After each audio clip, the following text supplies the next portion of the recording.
Azimio meeting at the SKM Command Center in Karen was used as a ground to lay their dismay over police brutality during their cost of living protests. Raila is taking issues with Inspector General of Police following his comments that opposition hired dead bodies to paint the police in bad light as a brutal force. I don't know in which world he lives, because the bodies we've been burying have bullet wounds on them. Raila reiterates that atrocities against protesters were done by police under instructions to maim and, worst case, kill. So these are real deaths of human beings killed by Mr. Kioni, Mr. Koome's goons, masquerading as police officers. The meeting is coming hours before the official start of the dialogue pitting Kenya Kwanza and Azimio on Wednesday. Azimio settling on Jubilee Secretary General Jeremiah Kioni to lead the legal and technical team for the coalition side, with Majority Leader Opiyo Wandayi being named Kalonzo Musyoka's deputy and delegation's spokesperson. The team we have picked reflects the importance we attach to these talks. We picked the team with a full understanding that the country is on a wrong trajectory. Anyone who thinks otherwise is being delusional.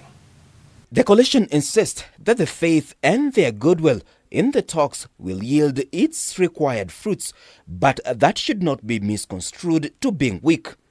We appeal to Kenya Kwanza that vitriol must now end because it won't work.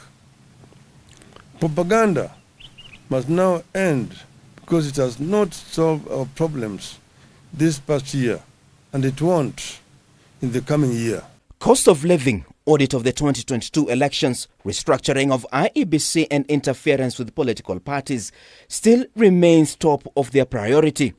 We stand for transparent, above board and speedy talks guided by decorum, honesty and respect. At the historic Bomas of Kenya, where the talks are expected to take place, preparations are still on in readiness for the team under the mediation of the former Nigerian President Olusegun Obasanjo. Continue regarding Bomas of Kenya as a sacred ground when it comes to the quest for reform, change and national healing.